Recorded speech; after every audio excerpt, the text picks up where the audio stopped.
Halo, baik selamat siang teman-teman sekalian. Terima kasih sudah hadir di eh, pertemuan pada kali ini. Nah, kita akan sedikit membahas ya, kurang lebih 2 jam kita akan bersama-sama, kita akan ngobrolin tentang legalitas di dalam sebuah perusahaan startup. Dan yang saya hormati dari teman-teman Jobhan, di sini ada Mbak Devi. Salam kenal Mbak Devi dan tentunya saya ucapkan salam kepada teman saya, Cecilia, Cynthia Cecilia, di mana Cynthia Cecilia ini adalah CEO dari Jobhan. Baik, kita akan membahas selama 2 jam terkait tentang legalitas di dalam sebuah perusahaan, di mana karakteristik perusahaan yang kita bahas pada hari ini adalah perusahaan rintisan atau startup bisnis. Dan tentunya akan boring ya kalau kita hanya satu arah, dan supaya tidak boring, kita persilahkan untuk teman-teman yang memberikan feedback eh, atau banyak hal, misalkan pertanyaan dan lain-lain ketika saya menyampaikan materi pada hari ini. Begitu. Dan apabila teman-teman ada yang sedang eh, free dan betul-betul concern terhadap pertemuan ini, saya persilakan untuk teman-teman bisa on kamera karena kita akan jauh lebih mengenal dan kita bisa berdiskusi lebih dalam terkait tentang materi apa yang kita sampaikan hari ini. Oke, sebelum kita membahas tentang materi hari ini, izinkan saya untuk memperkenalkan diri. Nama saya Lukman Imar Paung, bisa dipanggil Lukman, bisa dipanggil Imar, terserah teman-teman. Dan saat ini saya sedang bergelut juga di bidang startup. Ada PT Legasi Karya Indonesia. Kita adalah sebuah bisnis startup yang menjadi sebuah support system bisnis begitu ya. Kita memiliki visi untuk bisa menjadi support system bisnis untuk para pengusaha, baik yang sedang memulai atau yang sudah established bisnisnya. Di Legasi Karya, kami concern terhadap dua hal. Yang pertama berkaitan dengan sustainability atau keberlanjutan sebuah bisnis. Kita memprovide uh, hal-hal seperti scaling up market, digital marketing, uh, content handling, dan lain-lain. Dan yang kedua kita uh, fokus pada eksistensi, begitu. Jadi lebih ke arah badan hukum, perizinan, dan lain-lain dalam sebuah bisnis. Itu di PT Legasi Karya Indonesia. Dan yang kedua, saya saat ini menjadi direktur di PT Media Bangga Indonesia, di mana PT Media Bank Indonesia adalah startup di bidang legal tech.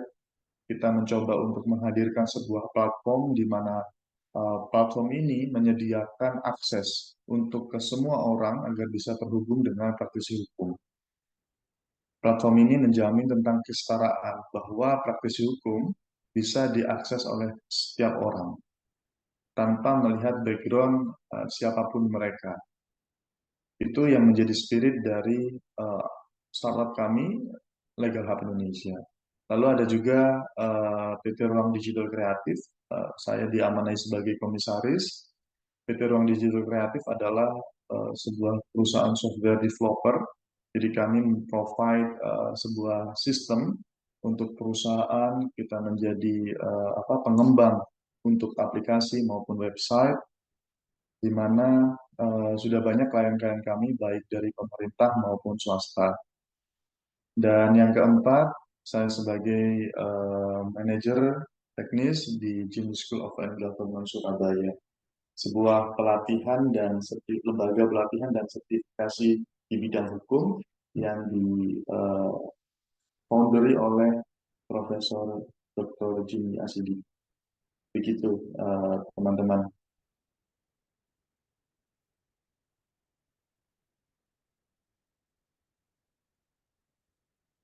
Dan untuk organisasi, saya aktif di Himpunan Pengusaha Muda Indonesia eh, di Provinsi Jawa Timur, menyebutnya BPD Jawa Timur, Badan Pengurus Daerah, dan kebetulan di tahun 2024 ini akan ada pergantian pengurus.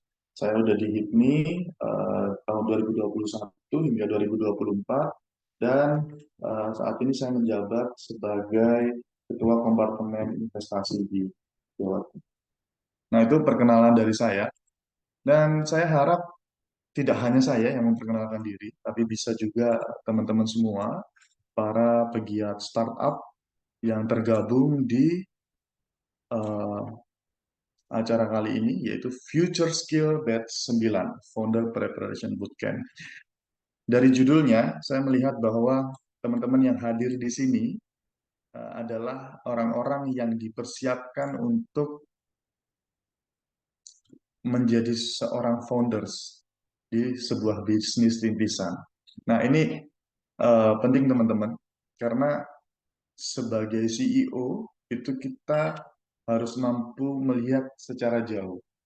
Begitu. Tidak hanya menggunakan kacamata kuda, tetapi kita harus mampu memahami, beradaptasi, fleksibel dengan resource yang ada, dengan tantangan yang ada, serta dengan ide-ide yang uh, mampu merubah sebuah kebiasaan. Gitu. Nah, sebelum masuk, saya pengen sedikit cek sound untuk teman-teman yang hadir di sini. Boleh satu atau dua orang memperkenalkan diri, dipersilahkan. Ya, supaya bisa lebih dekat. Ada, oh oke, thank you. eh Boleh memperkenalkan diri ya, Bro Jose Andreas. Silakan.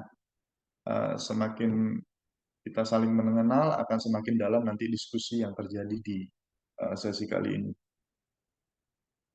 Halo, monitor? Atau ada yang lain? Tara atau Agil Nashim?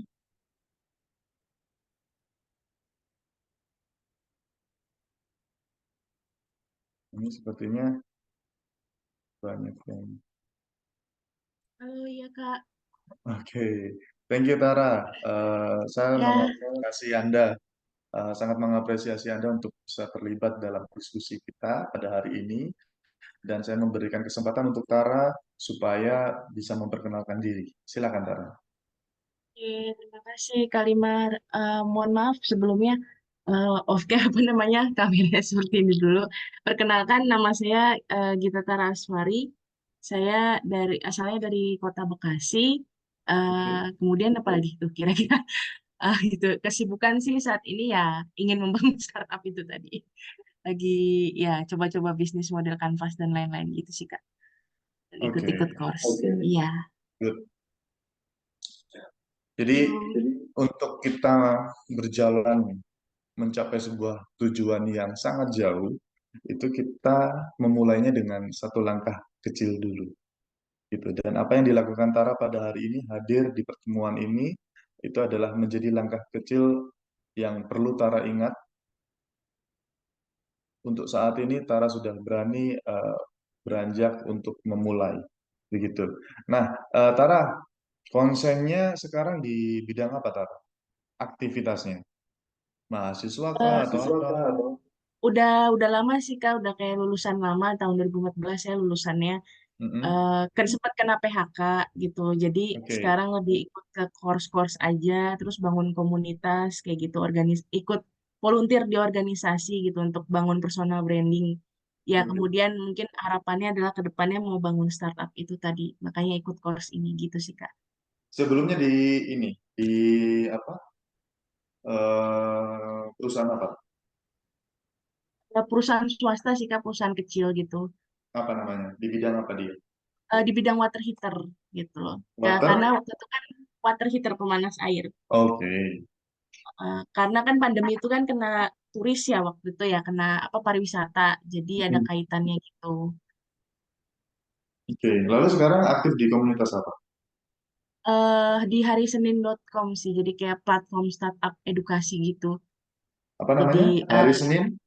harisenin.com. Oke, hari Senin. Ya, Bagus, bagus.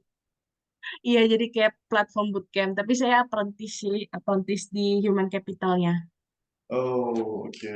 Jadi diferensiasinya adalah lebih ke arah pengembangan diri dan juga di bidang industri lebih concern ke human capital sebuah bisnis Iya, gitu. betul-betul. Kalau di profession ya lebih concern di human capital. Oke, oke, good, good. Itu Iya, Anda bisa lakukan amati tiru modifikasi. Sudah banyak platform-platform, tinggal positioningnya yang Tara perlu lakukan, perlu cari turningnya di mana, dan itu bisa menjadi identitas harisenin.com yang Tara gagas. siap-siap Kak. Siap. Dan Ya, emang kita lagi pada mulai. dan kita pada hari ini akan membahas tentang aspek aspek hukumnya, aspek legalitasnya dari bisnis yang akan Tara bangun. Yes, betul. Thank you Kak. Sangat dinantikan presentasinya. Oke. Nanti kita juga bisa terkoneksi ya, terjejaring, bisa Siap-siap Kak. Siap. dikoneksi Ya, juga izin ada di-link. Instagram saya, nanti saya akan tampilkan di belakang. Ada lagi selain Tara, teman-teman? Kita sampai jam 4 nih, kalau nggak disambung ngobrol, boring banget pasti. Agil, nih ternyata, Iya, halo Kak. iya, iya, iya. Oke, salam kenal Agil, silakan diperkenalkan diri. Iya.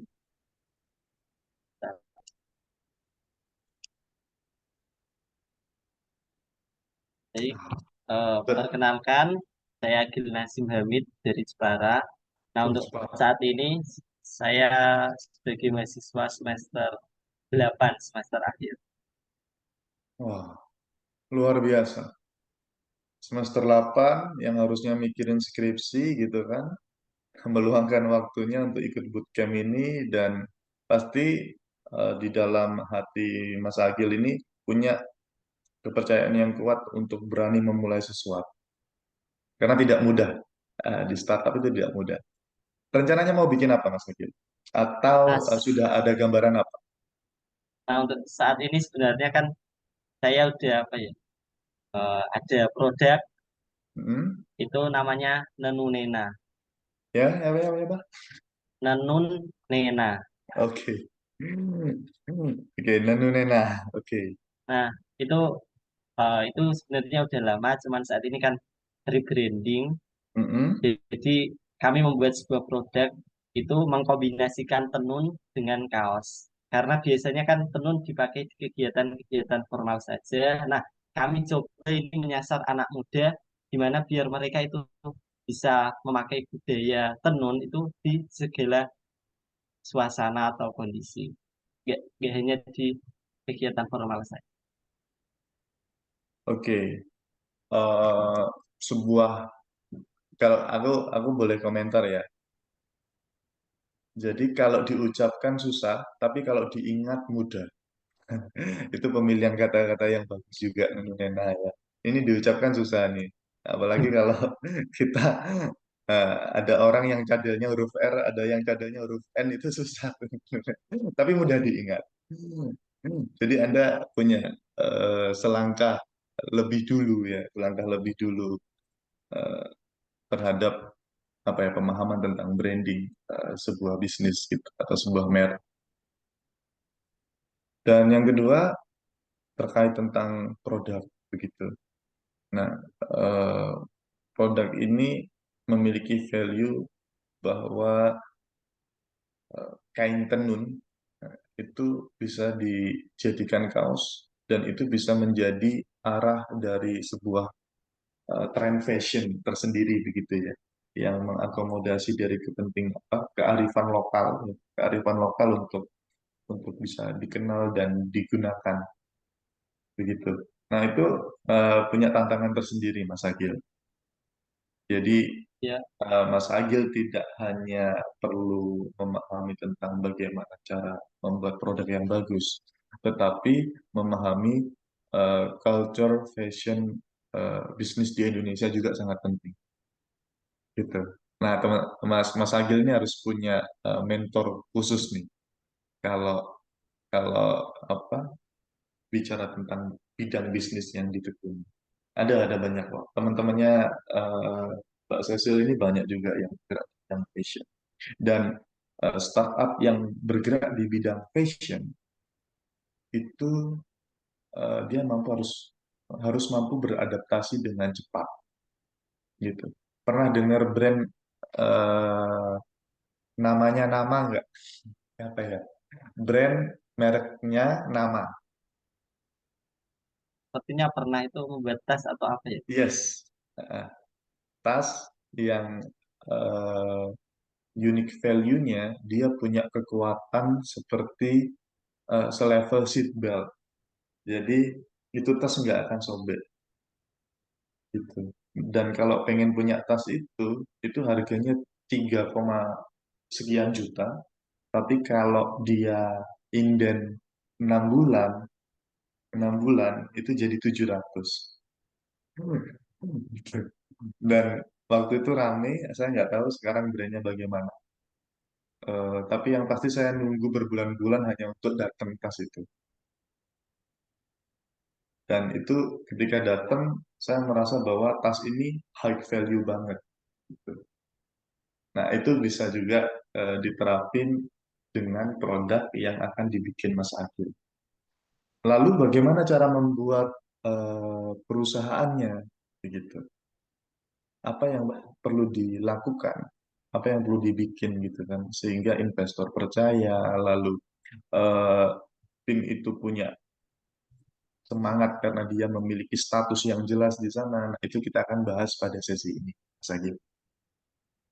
Gitu. Thank you atas feedbacknya. Saya mengapresiasi sekali untuk teman-teman yang berani memberikan feedback, mau diajak diskusi dan saling menambahkan begitu ya dalam forum diskusi ini. Ada lagi yang lain satu, sudah ada perempuan, Tara, dipanggilnya Tara, ada Mas Agil, panggilannya Agil ya? Oke, Bro Agil, ini ada lagi satu. L, silakan L. Oke, halo Kak, selamat siang menjelang sore. Kenalin nama aku El, aku sini mahasiswa psikologi dari Universitas Mercubuana. Salam kenal Kak. Salam kenal. Mercu Buana Jakarta ya? Iya betul kawan Jakarta. Oke, oke, oke. Good. Lanjut. Oke, jadi untuk startup kali ini yang aku bikin sih sebenarnya udah ada gambaran Kak secara garis besar gitu. Jadi kebetulan kan aku mahasiswa psikologi ya Kak ya, dan aku pengen bikin bisnis yang gak hanya maksudnya mencari keuntungan tapi juga bisa menolong orang-orang gitu. Dan mungkin kita tahu ya kayak kalau Gen Z ini kan kita sekarang di Indonesia lagi aware banget soal masalah kesehatan mental gitu. Jadi aku pengen bikin bisnis di mana bisnis ini nantinya itu bentuknya tuh sama kayak Halodoc gitu. Cuman bedanya di sini tuh campuran gitu antara pengembangan diri dan juga kesehatan mental. Jadi pengembangan diri ini biasanya nanti aku bakal buat suatu aplikasi di dalamnya tuh ada pelayanan tentang konseling kesehatan mental gratis dan juga pengembangan diri di bidang hard skill maupun soft skill gitu Kak. Mungkin itu sih Kak secara garis besar dari aku. Oke. Thank you, El. Saya boleh kasih feedback ya, El ya? Boleh Kak, silakan. Oke. Eh, Luar biasa apa yang El coba munculkan dari sebuah visi yang concern terhadap mental health dan juga self improvement. Yang menjadi tantangan untuk El adalah begini. Ini yang menjadi kegagalan saya dan itu menjadi sebuah pembelajaran ketika kita membuat startup berbasiskan aplikasi, itu kita kadang-kadang sangat ambisi untuk punya aplikasi yang eh, bagus gitu, yang perfect. Nah, sedangkan di dunia startup ini eh, sedikit berbeda permainannya. Kenapa? Karena yang harus diselesaikan oleh seorang founder adalah tidak hanya produknya yang baik, tetapi bagaimana apa yang menjadi problem itu bisa solve dan orang willing to spend gitu. Willing to spend. Jadi kalau kita punya produk tapi eh, hanya menjawab saja tanpa membuat orang willing to spend, itu Anda akan kehabisan nyawa. Karena mau tidak mau berbicara bisnis, kita tetap perlu yang namanya cash flow. Nah, ada contoh yang bagus,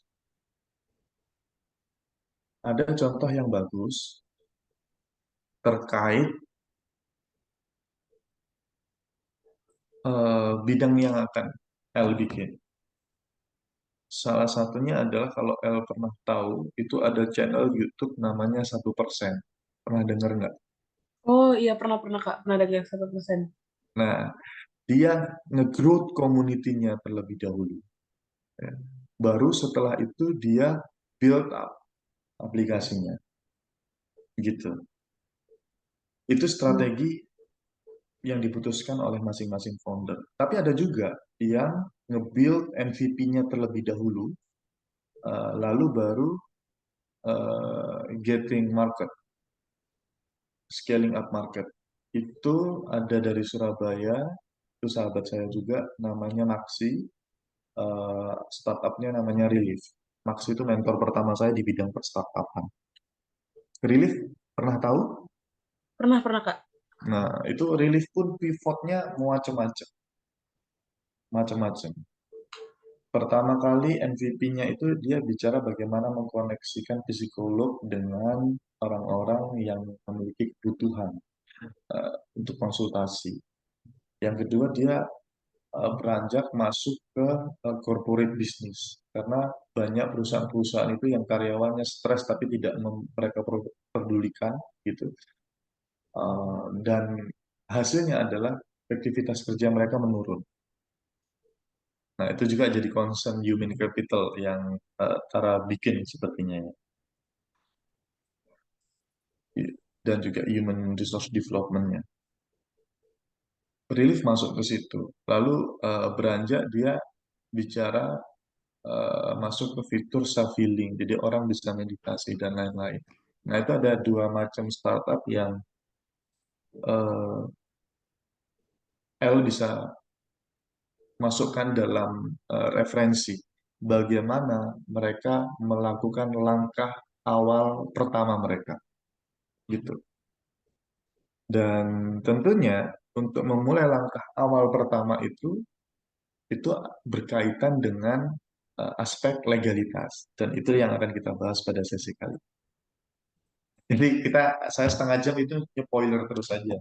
Ini oke, kita mulai masuk ke materi. Lama-lama capek juga nyepoiler. Thank you L, Agil dan Oke, Tara terima yang kasih Kak. stay tune ya, jangan jangan leave ya. Kita akan bahas tentang materinya. Ya, siap Kak. Nah, oke. Banyak orang itu mengira bahwa aktivitas yang dia lakukan itu tidak berhubungan sama sekali dengan hukum. Begitu. Kalau misalkan saya tanya, L, apa saja aktivitas yang Anda lakukan hari ini? L akan menjawab A, B, C, D, E, F, G, H, I, J, K, L, M, N, misalkan. Dan apa aktivitas bisnis yang dilakukan oleh L? Begitu. Pada hari ini tentu L bisa menjawab.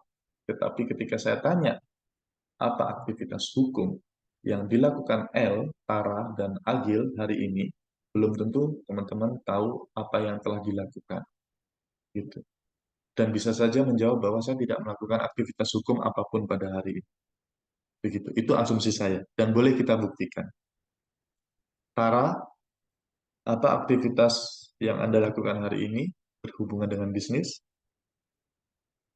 Sebutkan dua. Berhubungan dengan bisnis ya. Mungkin riset market sama mengerjakan bisnis model canvas. Gitu Oke. kali. Good. Thank you ya. Good. Dua ya. Oke. At least minimal Tara mampu menyebutkan dua. Meskipun sebetulnya buahnya yang sudah dilakukan Tara. gitu. Atau Mas Agil boleh coba jawab yang masih Aktivitas mahasiswa nih bisnis ya. Mm-mm. hari ini tuh posting feed Instagram sama desain feed. Oke, desain feed sama posting Instagram. Desain feednya siapa? Itu Nenu Nena tadi, Mas. Punya punya punya Agil sendiri ya, iya kan? Postingan Iya, Nanu Nena kan? yes, iya. Ya, oke. Lalu kita coba pertanyaan yang kedua. Apa aktivitas hukum yang dilakukan oleh Agil dan Tara pada? El juga boleh jawab deh. Kalau dari aku yang aktivitas bisnis ya Kak, itu yang pertama mungkin menentukan target market sama membangun sebuah nama brand. Dan brand identity kayak warna misalnya bangun apa kayak nama brand terus habis itu bikin tempat brandingnya di Instagram terus habis itu bikin warna atau brand identity-nya. Oke, namanya apa yang dibangun, yang Belum diputuskan? ada Loh, belum ada sih Kak kalau untuk namanya gitu.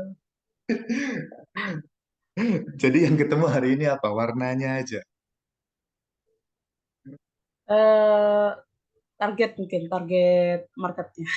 Oh, target marketnya. Ya, memang untuk menemukan sebuah nama yang bagus, gitu kan. At least minimal seperti Nanu Nena itu kan butuh apa ya? Meditasi kayaknya ya. Mencari inspirasi. Itu kalau anak-anak Gen Z itu biasanya nemunya waktu senja lagi ngopi di coffee shop gitu yang deket-deket apa pantai atau apa. Oke, kalau aktivitas hukumnya L, eh Aktivitas hukum kayak legalitas gitu ya kayak. semua Hmm, yang oh, Anda pahami bahwa itu adalah aktivitas hukum. pajak. Oh, lapor pajak. Udah telat. Harusnya 31 Maret kemarin udah kena denda 100 itu sekarang. Biasanya pendaftaran nama sih Kak ke legal perusahaan gitu, ke merek, daftar merek. Hari ini sudah dilakukan? Belum, belum. Oke, oke, thank you Agil, Tara, dan El. Kita akan masuk. Nah, sebetulnya apapun yang dilakukan teman-teman hari ini itu adalah aktivitas hukum. Cuman kita tidak menyadari saja. Contoh, pagi tadi Bro Agil beli sarapan di warung. Di situ Agil membayar dan diberikan makanan sesuai dengan apa yang dipesan. Nah, itu sebetulnya sudah diatur. Itu namanya adalah hukum kontrak. Gitu. Kontrak apa? Kontrak jual beli. Karena Mas Agil memesan, membayar, begitu kan? Dan penjual memberikan barangnya. Itu. Atau misalkan L tinggal di apartemen. Pasti sebelum bisa masuk ke apartemen, L harus membayar uang sewa. Dan yang punya objek sewa itu harus mengosongkan objeknya untuk ditinggali oleh L selama sekian waktu, kan begitu. Nah, itu dihukum sudah diatur namanya perjanjian jual beli atau kontrak sewa menyewa gitu. Lalu naik Gojek, kita buka aplikasinya. Di dalamnya meskipun kita tidak membaca itu ada term and agreement gitu. Atau TOC, term of condition. Nah, itu perjanjian layanannya. Bagaimana proses membayarnya, apa itu uang elektronik, begitu. Lalu siapa yang menjemput, di mana titik dia dijemput dan lain-lain. Apa yang boleh dilakukan dalam aplikasi, apa yang tidak. Apa yang menjadi insurance ketika teman-teman naik layanan itu atau menggunakan layanan itu, begitu. Atau daftar kuliah deh. Itu pasti ada yang namanya pendaftaran dan di dalam pendaftaran itu ada eh, term uh, an agreement yang ditandatangani oleh teman-teman. Nah, intinya adalah tidak ada aktivitas yang kita lakukan, tidak akan ada aktivitas yang kita lakukan tanpa dibingkai oleh hukum. Karena hukum itu sifatnya menyeluruh dan semua sudah diatur. Gitu. Atau kita pakai logika sebaliknya deh. Apa aktivitas yang menurut teman-teman itu bukan aktivitas hukum? Bisa disebutkan.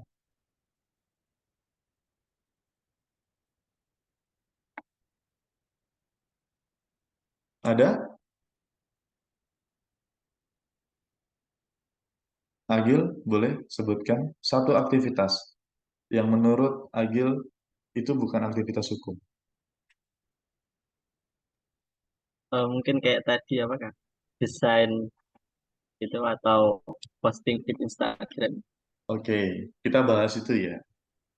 Desain atau posting feed Instagram. Di dalam desain yang dibuat oleh Mas Agil, itu ada yang namanya tentang hak cipta. Dan itu sudah diatur di dalam Undang-Undang Kekayaan Intelektual. Itu. Apakah boleh hal yang sudah didesain oleh Mas Agil lalu saya beri nama itu adalah ciptaan saya? Sepertinya tidak. Tidak boleh kan? Itu adalah aktivitas. Dan aktivitas yang dilakukan, desain itu sudah terbingkai oleh hukum tanpa Mas Agil sadari. Lalu, setelah desain selesai, dipostinglah itu di sebuah sosial media platform. Sebelum Mas Agil mengupload karya itu, Mas Agil harus mendaftar untuk bisa mengupload di sosial media platform. Ketika Mas Agil mendaftar, maka Mas Agil tunduk pada term and condition. Tidak boleh memposting sara, tidak boleh memposting hal yang berbau dengan unsur seksualitas, rasisme, dan lain-lain. Gitu. Dan ketika Mas Agil ngepost itu, Mas Agil harus tunduk. Kalau tidak, pemilik sosial media platform berhak men-take down konten yang diupload. Itu adalah hukum. Nah, contohnya apa lagi yang hukum? Mungkin kalau ada yang bisa spill deh.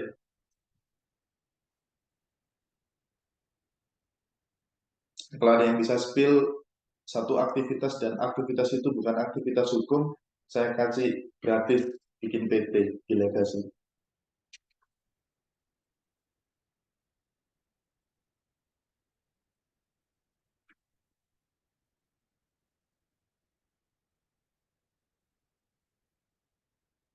Ayo, ada?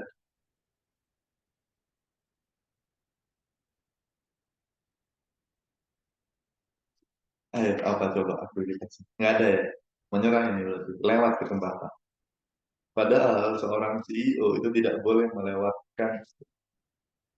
Seorang CEO itu harus punya mindset bahwa dia tidak boleh melewatkan satu kesempatan yang muncul di hadapan. Oke, Gideon. Olahraga, Mas. Olahraga, begitu. Saya tanya, apakah olahraga bukan aktivitas hukum? Pada kenyataannya, olahraga itu sudah diatur di Oke, sorry, Mas. ya kan? Jadi kenapa tinju itu tidak masuk penjara? Iya kan? Kalau kita pukul orang tiba-tiba masuk penjara. Tapi kalau kita sudah masuk olahraga tinju, apa kita pukul kita masuk penjara? Betul-betul ada pasalnya, Mas. Atau lari deh. Oke, saya jogging Mas, nggak ada urusan hukum itu. Gitu. Lo Anda jogging di mana? Gitu. Kalau Anda jogging di tengah-tengah jalan raya, ya Anda pasti salah gitu. Karena jalan raya tempatnya untuk berkendara, bukan untuk jogging. Itu sudah diatur, ada peraturan lalu lintasnya, di mana yang menjadi prioritas. Gitu. Nggak ada Mas, nggak ada yang nggak diatur. Jadi sebetulnya saya memberikan kesempatan palsu pada hari ini. Apalagi pacaran. Ada yang nyepil pacaran Mas, nggak diatur oleh hukum.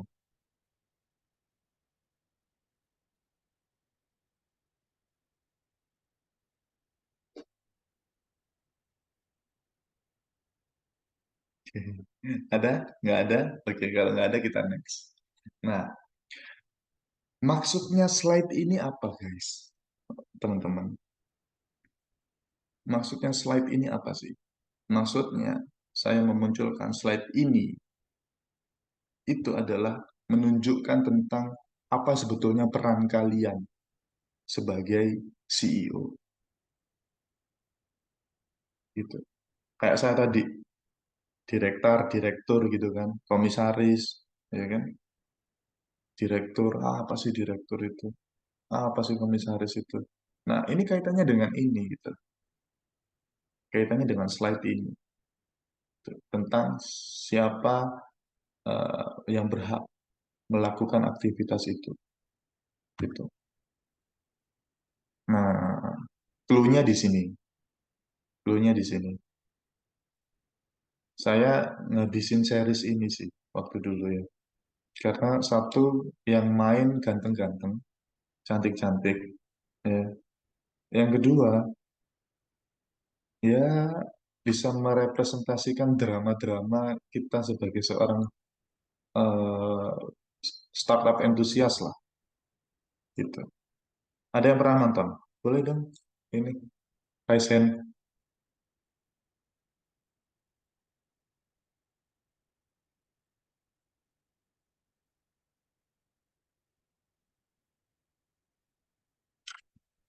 Ada yang sudah pernah nonton ini?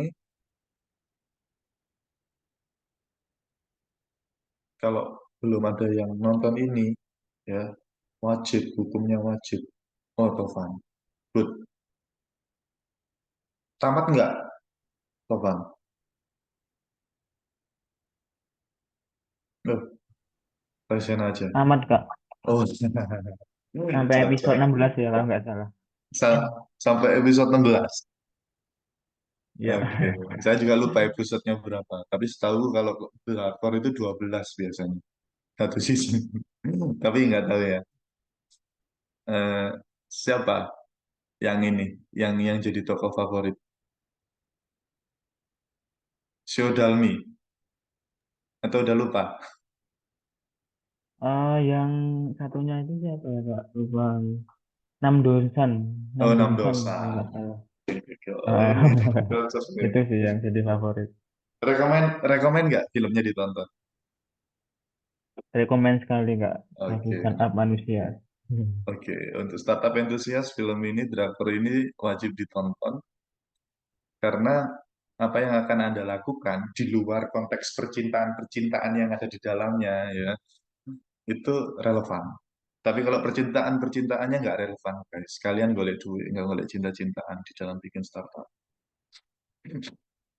Dan kalau kalian bikin startup itu sama pacar kalian, kalian semua yang ada di sini, pasti kalian akan sering eker kalau bahasa orang Jawanya.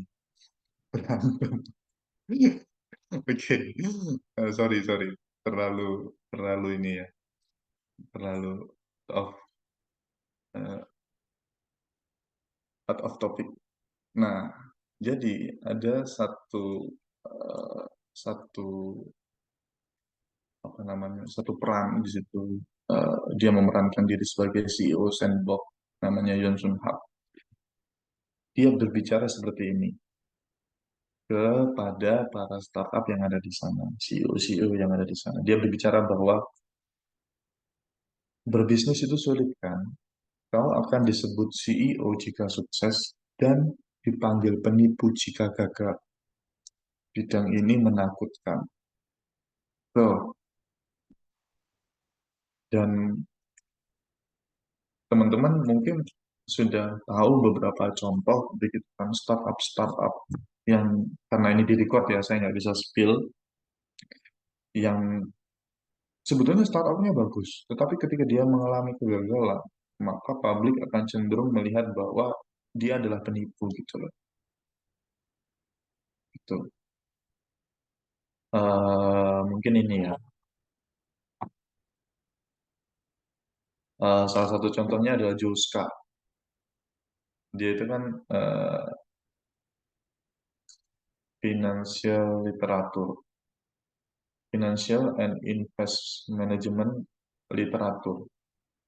Jadi dia memberikan eh, apa namanya,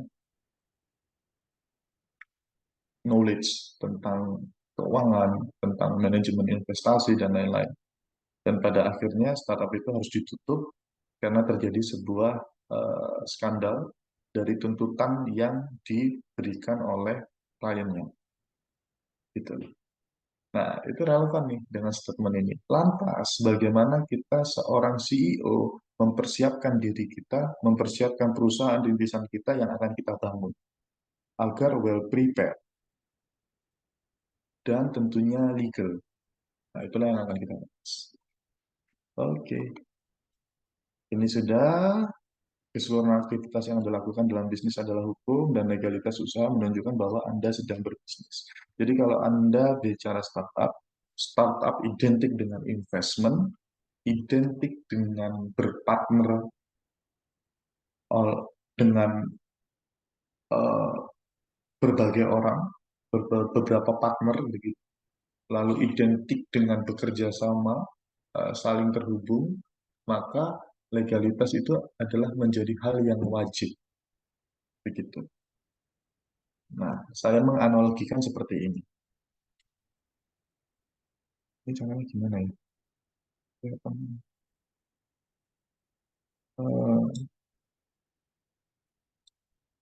Sorry.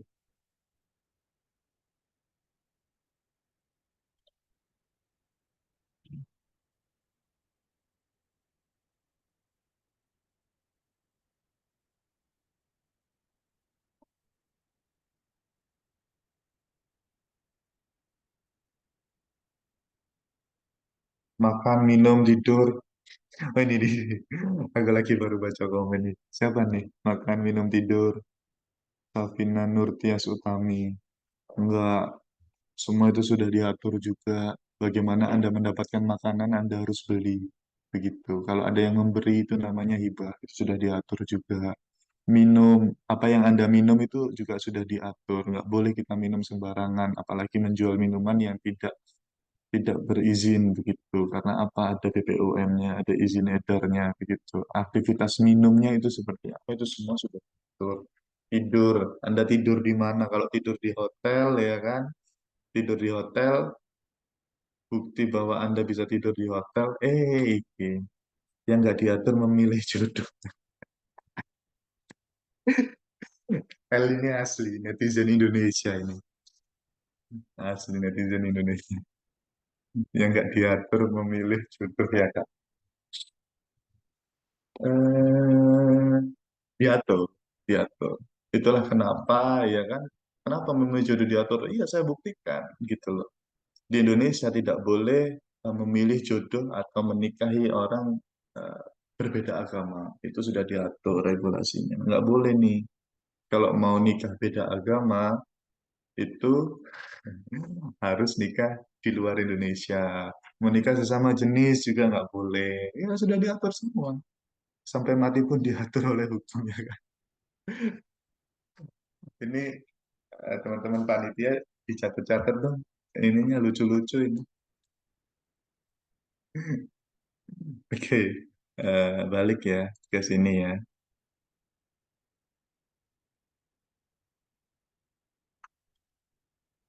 Nah, ini kenapa ya nggak bisa?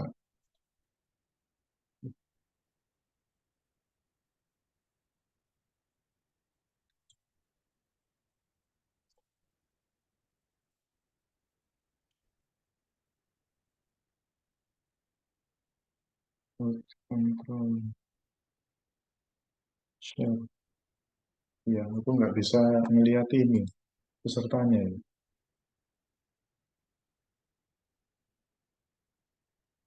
Oke, dengan legalitas usaha menunjukkan bahwa Anda sedang berbisnis gitu ya. Bukan main-main, bukan sedang melakukan tipu muslihat dan lain-lain. Itulah kenapa legalitas usaha itu penting. Contoh, contoh. Yang pertama adalah bagaimana saya meyakini dengan 100% betul bahwa yang orang yang namanya Agil Nasim Hamid itu adalah wajahnya seperti itu. Dan apakah mas-mas ini itu betul-betul Agil Nasim Hamid? Bagaimana caranya? Yang bersangkutan silakan menjawab. Bisa saja wajah yang muncul di akun Agil Nasim Hamid ini adalah Tara, tiba-tiba. Bagaimana? Apa yang menjadi bukti? Yang Yang bersangkutan menjadi silakan. bukti mungkin Ya, ID Kak. ya, ID itu apa? Itu KTP mungkin. Nah, betul, betul. Suruh tunjukin KTP. Nah, betul. Jawabannya di situ. Mas ini itu adalah Agil Nasim Hamid. Dan betul-betul Agil Nasim Hamid. Ketika di dalam KTP tulisannya Agil Nasim Hamid dengan foto yang sama. Gitu. Dan itu tidak bisa dibohongi. Lucinta Luna pun di fotonya bukan Lucinta Luna. Gitu. Kalau dia punya KTP Lucinta Luna yang terbaru sekarang dan jenis kelaminnya adalah wanita, itu dia sudah mengajukan permohonan ke pengadilan. Dan di pengadilan ada berkasnya bahwa yang namanya bla bla bla mengajukan permohonan untuk identitas baru bernama Lucinta Luna. Nah, jadi dokumen itu sangat penting, guys. Kalau pribadi kita punya yang namanya KTP, kita punya yang namanya SIM kalau kita mau mengemudi, kita punya NPWP kalau kita mau melakukan aktivitas bisnis. Kalau usaha bagaimana? Gitu. Contoh deh, Jobhan ini betul-betul Jobhan nggak? Gitu. Jobhan ini punyanya siapa? Nah, otomatis ketika kita merujuk ke sana, kita harus tahu oh bahwa Jobhan itu adalah merek. Merek ini punyanya PT ini. PT ini adalah direkturnya Cecil. Gitu. Jadi at least kita memitigasi statementnya Yon Sun Hak di awal itu. Begitu. Karena kita nggak asal. Beda lagi kalau tiba-tiba kita bilang PT Lukman Sejahtera atau PT Limar Karya Indonesia. Tapi kita nggak ngurus PT-nya. Gitu. Terus kita tanda tangan ambil proyek sana sini tipu sana tipu sana. Itulah yang dimaksud Yon Sun Hak. Gitu. Yang menjadi faktor keberhasilan dari sebuah bisnis. Ya kan? Kalau pengen disebut CEO, maka bisnisnya harus berhasil. Kan begitu logikanya. Nah, kalau bisnis ini mau berhasil, apa yang perlu kita siapkan di awal? Yang perlu kita siapkan di awal adalah kredibilitas. Bagaimana kita mendapatkan kredibilitas? Tentunya kita wajib memiliki yang namanya legalitas. Disitulah poinnya. Oke, ada komen lagi, ada komen lagi. Oke, suruh tunjukin KTP, udah tak baca. Nah, begitu. Lalu, apakah legalitas itu semua sama? Tidak, gitu. Apakah semua legalitas itu kompatibel dengan bisnis yang dilaksanakan? Tidak, gitu. Jadi kita harus memahami bagaimana sifat dan karakter bisnis kita atau sifat dan karakter entitas yang sedang kita bangun supaya kita mengetahui legalitas apa yang cocok dan sesuai dengan peraturan perundang-undangan. Nah, di sini kita membahas tentang startup, corporate, dan UMKM. Begitu. Ini kalau mau saya hidupkan forum, sebetulnya saya perlu menanyakan ke teman-teman semua, apa sih bedanya startup? Lalu apa sih bedanya UMKM? Cuman terlanjur ke spill di sini. Ya udahlah, kita baca aja. Kita baca aja. Jadi startup itu adalah bisnis yang baru dirintis sama. Sebetulnya UMKM startup itu sama. Begitu. Yang membedakan adalah bagaimana pola gerak mereka dan bagaimana eh, pola pandang mereka dalam menjalankan sebuah bisnis. Startup itu lebih dikenal dengan kemampuannya dia untuk berakselerasi dan scaling up. Jadi nggak perlu untung dulu. yang penting gede dulu gitu. Itu mungkin ada yang membantah ya nanti ya. Oh enggak, kalau sekarang investor itu lebih melihat eh, ke apa ke perputaran uangnya, profit atau eh, minus gitu. Kalau profit dia akan suntik.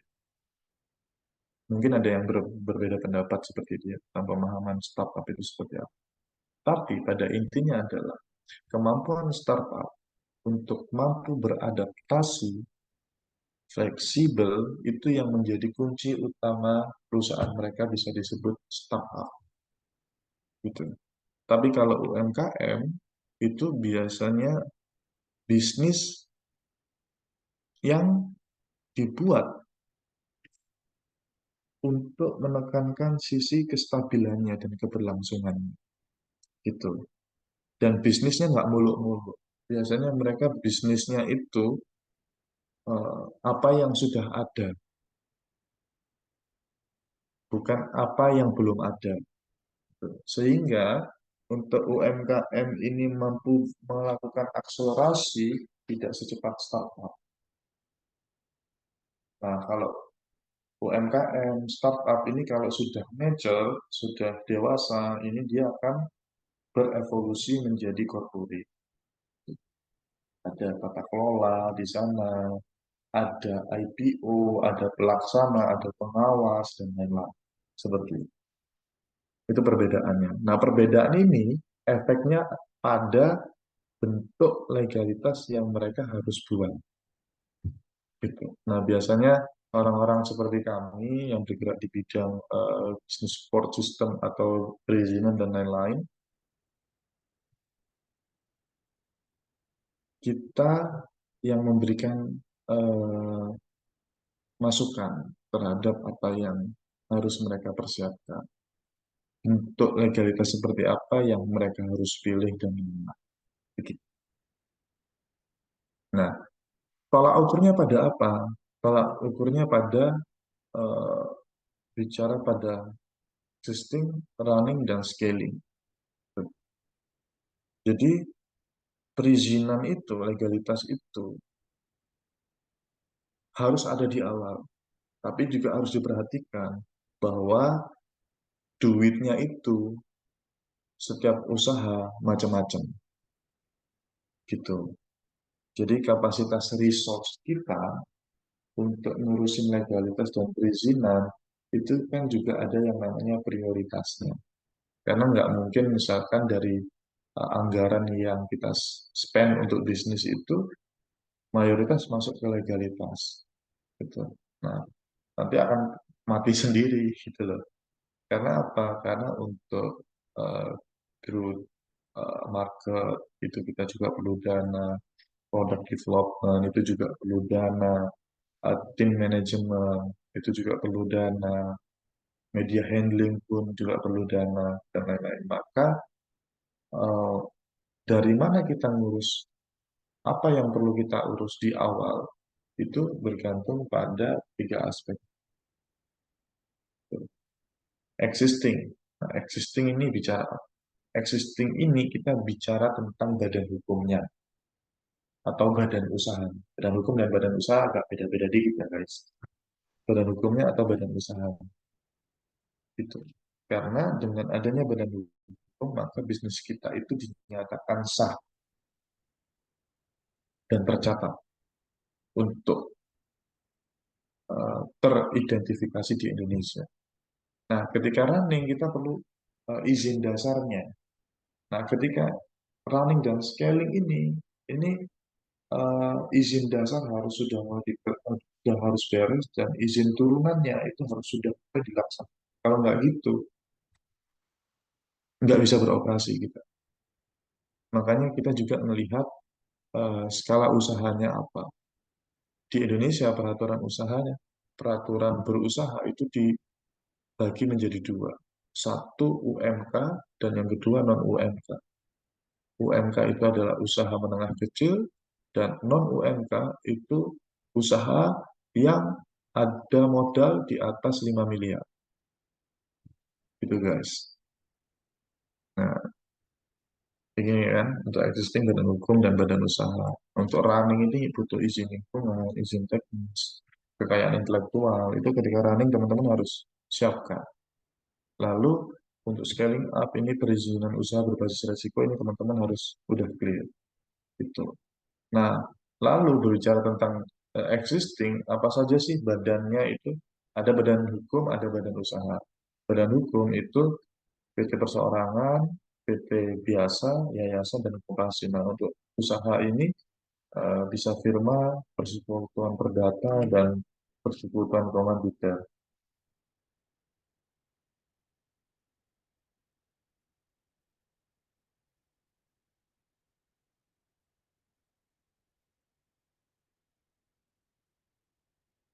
Gitu. Ini apa-apa-apa, itu nanti kita akan bahas. Lalu ini ada hak kekayaan intelektual, gitu kan. Kadang-kadang orang macam-macam tanyanya, bingung. Pak, apa bisa dipatenkan merek kita? Pak, apakah bisa dipatenkan? Apakah bisa dipatenkan merek kita? Padahal hak paten dan hak merek ini beda. Hak cipta itu beda. Gitu. Contoh, feed yang didesain oleh Mas siapa tadi namanya? Saya lupa. Soalnya nggak muncul di sini. Ininya. Agil. Oke, siap. Nah, eh, desain desain yang dibikin oleh Mas Agil itu adalah bentuk dari hak cipta. Gitu. Nah, ketika desain itu berupa logo dan logo ini menjadi identitas sebuah usaha, maka itu adalah hak merek. Begitu. Nah, lalu hak paten ini apa? Hak paten ini adalah hak invensi. Invensi itu apa ya? Penemuan terbaru di bidang teknologi itu namanya paten. Misal nih, Mas Agil menemukan eh, antivirus COVID. Nah, itu masuk hak paten. Atau sepeda yang mampu berjalan tanpa roda karena punya mesin anti gravitasi. Nah, itu hak paten. Dan banyak, ada desain industri, dan lain-lain. Nah, desain industri itu kayak untuk eh, bentuk botol. Nah, bentuk botolnya Coca-Cola itu kan macamnya gitu. Nah, itu masuk desain industri. Terus model mobil Tesla, itu kan seperti itu. Nah, itu masuk di desain industri. Itu bisa didaftar. Banyak kok kekayaan intelektual di bidang kekayaan intelektual itu banyak macam. Nah, yang harus dipahami adalah bagaimana kita create legalitas sesuai dengan bisnis proses kita. Contoh, tadi apa Senin, aduh, yang human capital itu apa? Mbak Tara, Iya, iya Kak. judulnya apa? Startupmu hari Senin apa? Hari Senin, iya hari Senin.com. Hari, iya hari Senin ya itu ya. Iya. Nah, kalau hari Senin ini adalah media online, maka dia menggunakan PT. Tapi kalau hari Senin.com ini eh, adalah bentuk dari sebuah komunitas, maka dia tidak membuat PT, tetapi membuat perkumpulan kayak gitu. Contoh kita bisa itu platformnya itu PT, tetapi aktivitas crowdfundingnya itu mereka yayasan dan menyalurkan yayasannya uang hasil yayasan ini untuk dari donatur ke yang menerima donasi itu mereka pakai yayasan gitu. Nah, jadi ada beberapa badan yang dibuat untuk mencakup satu proses bisnis. Nah, ini perlu dipetakan. Jadi untuk pemetaannya apa saja yang perlu dicermati? Satu bidangnya apa? Kedua, produk atau layanannya apa. Lalu yang ketiga, siapa saja pendirinya. Nah, siapa saja pendirinya ini, karena yang mendirikan sebuah usaha itu tidak hanya manusia loh ya, gitu. Jangan salah. Jadi jangan dianggap bahwa yang bisa mendirikan usaha itu cuma manusia. Selain manusia siapa pendiri usaha?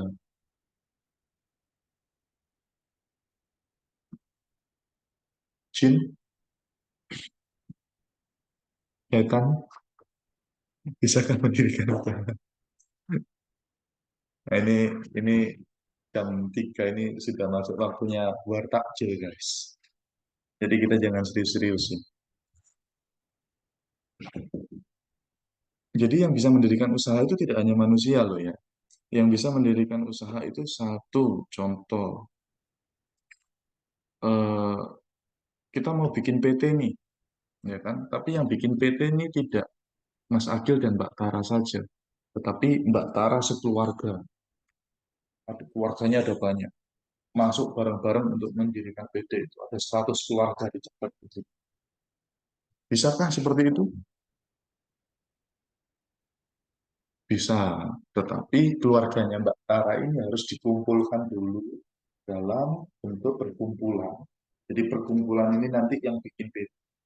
Jadi perkumpulan Tara Family dan perkumpulan Agil Family ya kan membuat satu PT gerak di bidang ini tambang batu bara misalnya.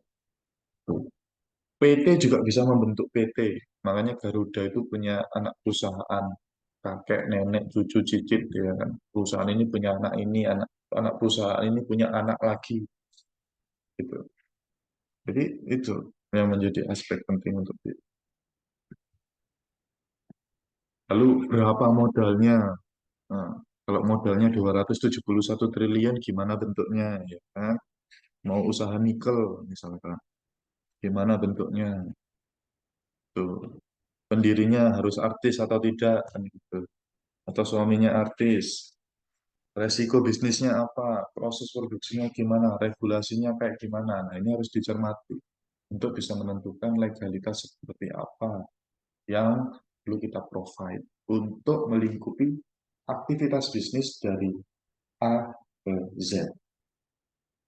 Nah, ini cara pemetaannya. Silakan di-capture. Ini ada apa itu namanya? QR code. Nah, ini contohnya. Oke, legalitas. Bidangnya apa? Ekspedisi. Layanannya apa? Door to door, door to port. Pendirinya apa? 3 orang. Modalnya berapa? Model bisnisnya kayak gimana? Franchise atau kemitraan? Targetnya siapa? Punya agent. Dapat funding. Potensi risikonya apa? Bla bla bla bla. Nah, ini harus di mapping. Ketika ini sudah termapping, oh kita tahu bahwa badan hukum yang kita pilih itu ini saja. Gitu.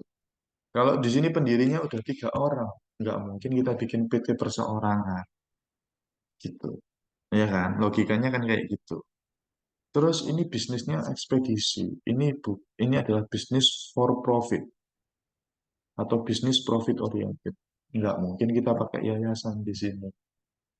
Jadi ada karakternya masing-masing. Oke. Eh, nah. Yang terpenting ini bahwa kita memahami eh, ngurus merek, ngurus PT itu adalah spending. Oh, jangan salah. Mereka adalah bagian dari aset tidak terlihat atau aset aset liquid, teman-teman. Gitu. Dengan punya PT, kita bisa memasukkan PT kita untuk mengikuti tender. Dengan punya PT, kita bisa yang namanya punya saham di sana. Dengan merek, kita bisa punya ini itu gitu kan. Tidak boleh menggunakan logo ini untuk dia jual. Bayangin aja kalau misalkan logonya Jobhan ini tidak didaftarkan merek itu dan belum terdaftar oleh merek. Bisnis branding branding nih ya, kerjasama dengan ini, kerjasama dengan itu, ikut model belajar dan lain. Ini kan sudah ada portofolio, sudah ada milestone yang dibikin. gara-gara mereknya belum didaftarkan, terus saya iseng daftarin merek ini, Jobhan tidak boleh menggunakan nama. Sedangkan sudah banyak orang mengenal Jobhan. Disitulah kata kerugiannya. Jadi legalitas itu tidak hanya spending, tapi legalitas itu bagian dari aset. Itulah kenapa orang kaya PT-nya banyak. Gitu. Satu, supaya tidak masuk pajak pribadi. Kalau pajak pribadi itu mahal. Kalau pajak PT ada subsidinya. Di bawah 4,8 M dia bisa pakai 0,5, 0,5. Jadi semakin banyak orang, jadi semakin kaya orang itu dia PT-nya semakin banyak. Karena dia naruh harta-harta mereka, aset-aset mereka di sana. Jadi kalau dia kena apa-apa, aset PT-nya masih aman. Aset PT di sini kena, aset PT yang B, C, D, E ini masih aman. Nah, itulah yang menjadi hal yang penting. Kenapa legalitas itu perlu sangat betul-betul dimengerti oleh seorang calon CEO seperti teman-teman sekalian. Itu yang saya sampaikan. Terima kasih. Ada pertanyaan dipersilahkan. Kalau tidak ada, let's go kita war takjil. Dipersilahkan, silakan.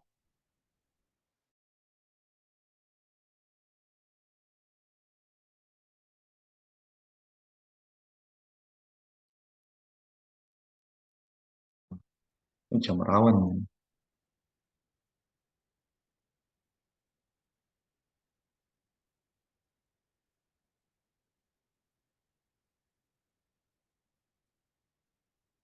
Kalau nggak gitu gini aja deh. Ada yang tanya nggak? Kalau yang tanya silakan raise hand. Oke, ada yang raise hand nggak sih? Oh, belum ada.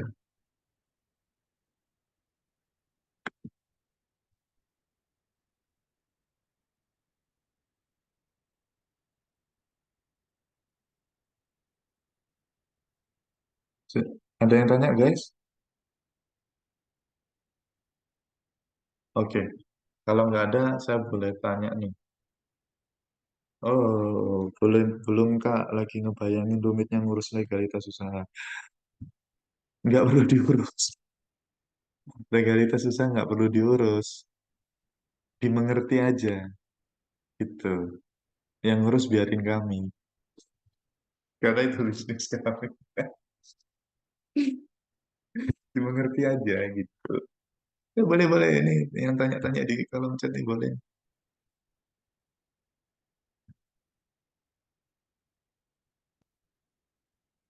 Wah, Yustianatri. Oh iya, ada nggak di sini yang teman-teman rekeningnya 1 miliar isinya?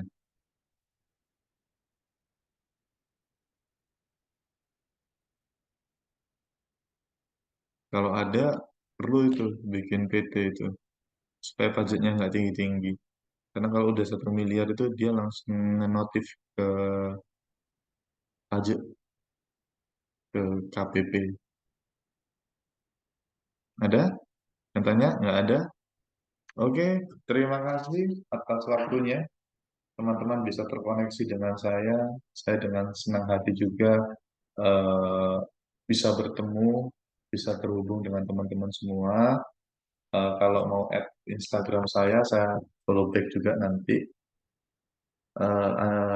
Nama username-nya Li_Marpaun. Itu guys. Li_Marpaun. Boleh untuk teman-teman yang terkoneksi. eh, kita juga bisa diskusi. Oke. Thank you Mas Agil. Salam kenal. Kita koneksi Mas. Dan apabila ada nanti yang perlu ditanyakan dan lain-lain, silakan via DM. Insya Allah saya balas. Terima kasih teman-teman semua atas waktunya. Apresiasi tertinggi saya sampaikan ke Jobhan yang terus membersamai talenta-talenta muda Indonesia untuk bisa berkembang dan memiliki daya saing. Tidak hanya daya saing nasional, tetapi internasional. Thank you very much teman-teman atas kesempatannya. Thank you Jobhan. Sampai bertemu kembali bila taufik walhidayah. Wassalamualaikum warahmatullahi wabarakatuh. Waalaikumsalam. Terima kasih, Kak. Terima Terima kasih, kasih. Kak. Terima kasih Kak atas waktunya. Thank you. Terima kasih, Kak. Selamat bertakjil.